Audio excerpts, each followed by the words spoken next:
on a remis le short, enfin le pantalon, la robe, la voiture. On a vu qu'on avait un autre enfant. Bon, on a fait, ah bah tiens, c'est marrant, tu as vu? On n'a Et pas le une même. mémé. Et une mémé. Non, ça se reprend vite. Oui, oui, on a vite retrouvé notre plaisir, nos marques, et puis de se retrouver avec Notre Valérie. metteur en scène. Puis surtout le metteur en scène qui nous avait réunis là, quand même, parce que c'est quand même lui qui a fait que nous sommes aujourd'hui les parents du petit Nicolas. Donc ce qui est génial, c'est de retrouver Valérie avec laquelle j'ai beaucoup de plaisir à tourner, plein de tendresse, complicité. On a fait des tas de conneries ensemble, donc c'est super. Là c'est un peu plus sérieux, parce qu'on est quand même dans des personnages... attention, c'est sérieux le petit Nicolas, parce qu'on en a fait des conneries un peu avant. Bah, le décor, on le voyait pas en lisant le scénario. Moi, j'ai aimé le scénario et c'est vrai que quand on arrivait, chaque fois qu'il y avait un décor nouveau, qu'il y avait, voilà, c'est des gens exceptionnels qui qui ont un goût incroyable, qu'on avait tous nos costumes étaient, moi, toutes mes robes sont faites sur mesure. Hein, enfin voilà, c'est un truc de maniaque et je trouve ça bien, moi, de travailler avec des gens comme ça qui sont si compétents, si doués, c'est c'est bien, et je dirais que même dans les années 60, dans les films, quand on voit les films de Blake Edwards, il y avait aussi un concentré comme ça de talent, il y avait aussi des très belles robes, des beaux... Enfin voilà, je trouve que c'est agréable, on profite du savoir-faire des uns des autres, et on est dans des endroits beaux. Oui, parce que c'est universel, parce que les angoisses des enfants, c'est les mêmes, même maintenant avec les tablettes, même maintenant avec les enfants, ils ont toujours les mêmes... Ils entendent des phrases, ça germe dans leur tête et ça devient le truc le plus grave. Et c'est ça qu'a compris Sampé et Goscinny. C'est toujours comme ça. Tout à coup, un enfant comme Nicolas, quand ces deux-là, on va les marier, tout à coup, il se dit, ça y est, je suis parti pour la vie avec cette petite fille. Voilà, et nous, on était petits, on avait aussi des grandes angoisses comme ça. On entendait nos parents dire un truc et ça prenait des proportions...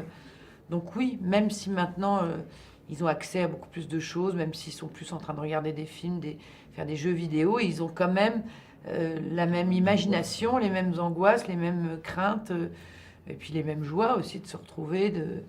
Voilà. Mais ils sont très sérieux, les enfants, c'est ça qui est marrant. Mais c'est intéressant ce que vous dites, parce que effectivement, on n'a pas l'impression que... alors qu'on est quand même censé être dans le passé, mais ça c'est tout le travail de Laurent Tirard et de son équipe, c'est d'arriver à garder quand même une modernité dans la nostalgie. C'est-à-dire on ne se sent pas exclu de cette époque. J'ai l'impression qu'on pourrait vite s'y replonger, et c'est plutôt bien fait. C'était déjà comme ça dans le premier, je trouve, déjà. Toutes ces lignes, ces meubles, finalement cette atmosphère, c'est très très difficile à faire ça. Donc c'est bien que vous remarquiez ce truc-là, parce que c'est vrai que moi aussi j'ai l'impression qu'il est très moderne, le film. Et pas qu'on est en train de se plonger dans un vieux truc un peu tout passéiste, tout ça. Non, non, et c'est vrai que ce sont des préoccupations d'aujourd'hui. Parce que les problèmes que vont vivre les parents, c'est finalement la tentation qu'on peut avoir au bord de la plage, comme ça, de voir passer une jeune Allemande... Plus jeune que sa femme. Plus jeune que sa femme. Plus blonde. Oui, plus blonde et plus nue, surtout. Plus nue. Beaucoup plus nue. Et moi, un producteur plus riche. Voilà, mais je pense que ça, ces problèmes-là, malheureusement ou heureusement, je sais pas, ils existent dans tous les couples. Hein. Je trouve ça bien d'avoir fouillé les personnages et de nous avoir donné à l'un comme à l'autre des tentations d'aller voir ailleurs, de rêver d'autres choses. Eux, ils sont quand même modestes, ils ont du mal à finir les fins de mois. Tout à coup, il y a un producteur qui lui dit « mais tout est la plus belle » et tout ça, des choses qu'elle a peut-être pas entendues de son mari. Voilà, il lui offre du champagne, déjà, alors que, voilà, ils viennent boire un verre de cidre. Enfin, il y a quelque chose de plus modeste. Et là, tout à coup, ça la fait rêver, elle s'imagine être une starlette. Et puis en fait, dès le lendemain, elle s'aperçoit que, voilà, qui elle aime au fond, avec qui elle est bien, c'est avec lui, c'est avec son mari. Et c'est ça, et c'est toujours dans ces moments-là qu'on voit la valeur de son couple. Enfin, c'est quand éventuellement on se dit tiens, on va aller voir ailleurs, et puis que non. Bah, si ça avait été moi j'aurais été jusqu'au bout, hein, mais là... Oui. Oui, bah oui, là j'y allais, là. Non, mais... non, mais... Moi pas. Non, tu allais pas, toi. Ah non. T'es déjà actrice, tu peux pas... Ouais. Non, non, mais je rigole évidemment, parce que ça m'amuse de penser ça, mais... Non, ce sont des gens qui s'aiment et l'amour est vraiment plus fort que tout le reste, quoi.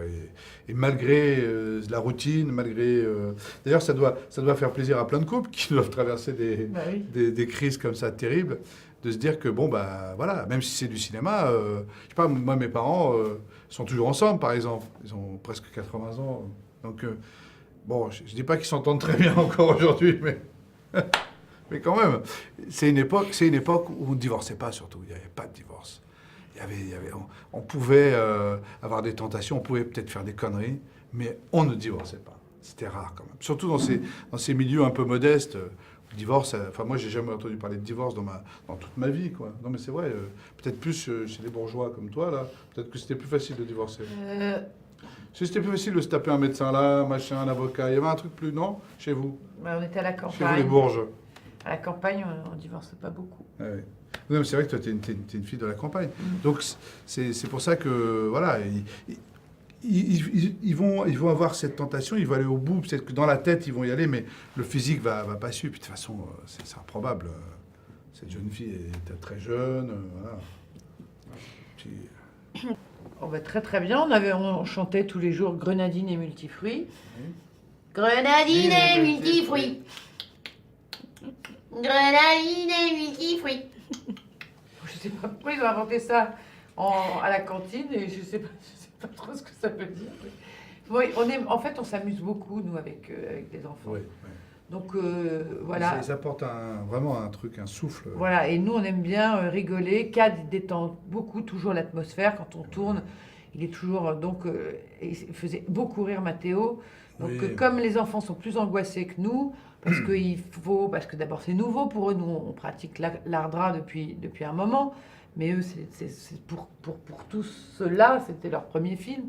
Donc, ils avaient peur de mal faire. Donc, quand Cad était là, il est tellement tout le temps drôle, tellement voilà qu'ils étaient détendus. Ça détendait l'atmosphère pour ces pauvres enfants qui devaient apprendre un nouveau métier. Et en plus, les enfants maintenant, c'est très contrôlé. Ils travaillent 4 heures par jour, ce qui est beaucoup moins que nous. Et voilà, donc nous, on est la dernière roue du carrosse nous, sur les tournages avec des enfants. C'est les enfants avant tout, parce qu'il faut les libérer tout le temps. Il faut libérer, on entend ça toute la journée. Ils ne peuvent pas travailler trop longtemps, ce qui est normal, mais voilà. Donc on s'est bien entendu. Puis Mathéo, il est un petit garçon très agréable, hein, qui ressemble vraiment beaucoup au petit Nicolas. Physiquement, c'est terrible à quel point il est très espiègle aussi. Il est très... En fait, il s'amuse beaucoup, mais en même temps, il était très concentré. Il faisait attention. Le rapport avec Laurent, entre Laurent et Mathéo, c'était assez impressionnant de les voir tous les deux travailler. Franchement, parce que pour le coup, il travaillait, Mathéo, quoi. Et Laurent savait parfaitement comment le rendre meilleur, quoi. Parce qu'un enfant, voilà, c'est un enfant. Il faut que ça doit jouer, ça doit s'amuser. Mais alors, là, il y a des moments, c'était impressionnant de les voir. Donc, c'est un petit gars super. Franchement, Mathéo, vraiment très agréable, quoi. Voilà.